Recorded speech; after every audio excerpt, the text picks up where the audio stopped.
Bismillahirrahmanirrahim. Assalamualaikum warahmatullahi wabarakatuh. Bagaimana kabarnya anak soleh solihah? Semoga selalu dalam lindungan Allah dan tetap semangat. Insya Allah. Allahu Akbar. Hari ini kita akan belajar tema 2, menyayangi tumbuhan dan hewan. Subtema 2, manfaat hewan bagi kehidupan manusia. Pembelajaran 1. Menjelaskan isi dongeng. Kita dapat memahami isi dongeng dengan membaca secara cermat seluruh teks dongeng tersebut. Kita juga dapat memahami isi dongeng dengan menjawab pertanyaan berdasarkan kata tanya, apa, di mana, kapan, siapa, mengapa, dan bagaimana. Informasi dalam dongeng dapat ditulis dalam bentuk peta pikiran.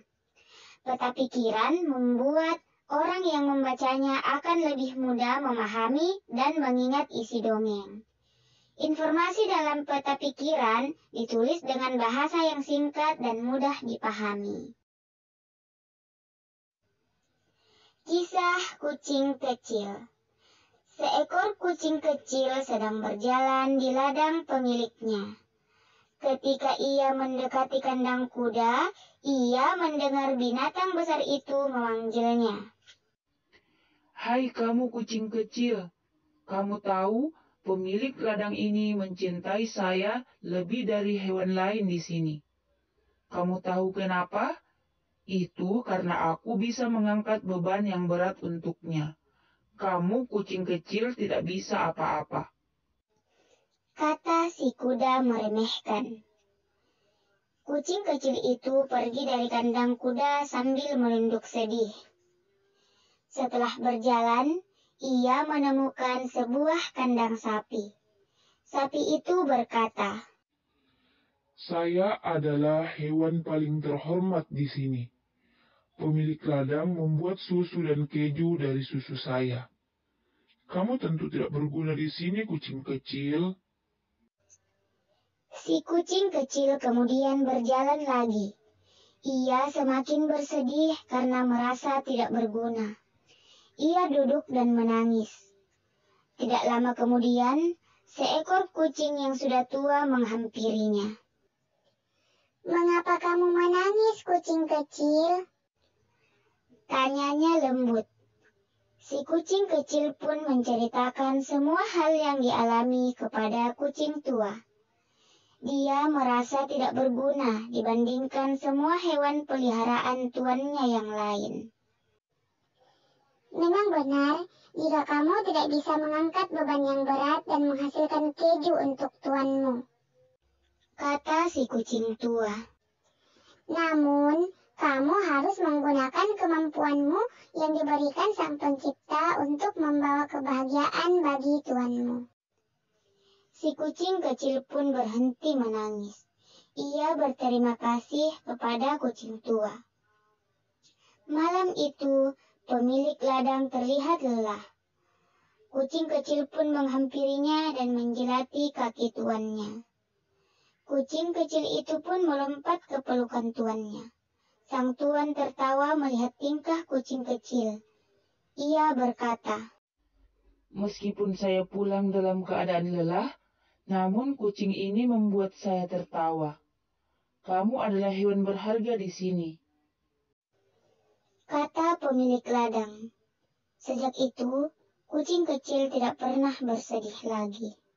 Nah, setelah membaca dan mendengarkan kisah kucing kecil tadi, apa pesan yang bisa dipetik? Ya, pesan yang bisa dipetik ialah salah satunya, kita tidak boleh sombong, seperti yang dilakukan kuda dan sapi. Ya, mereka menyombongkan diri atas kelebihan mereka masing-masing. Tapi, harus selalu kita ingat bahwasanya setiap makhluk Allah punya kekurangan dan kelebihan masing-masing. Sifat pertukaran komutatif pada perkalian. Selain pada penjumlahan, sifat pertukaran juga berlaku pada perkalian. Perhatikan contoh berikut. Ibu akan membeli 24 telur di sebuah toko. Toko tersebut memberikan 2 pilihan kemasan kepada ibu. Ada kemasan isi 4 telur dan kemasan isi 6 telur. Jumlah telur berdasarkan 2 pilihan kemasan tersebut sama banyak, yaitu 24 butir.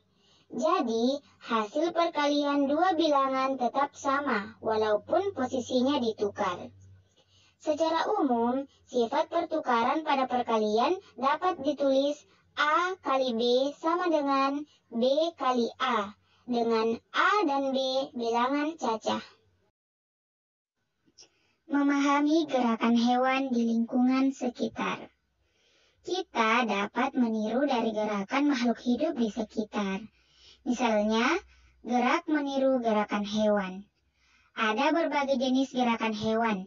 Misalnya, gerak berjalan, melompat, terbang, dan berlari.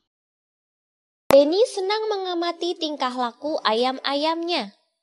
Ia sering tersenyum saat melihat ayam mengepakkan sayapnya.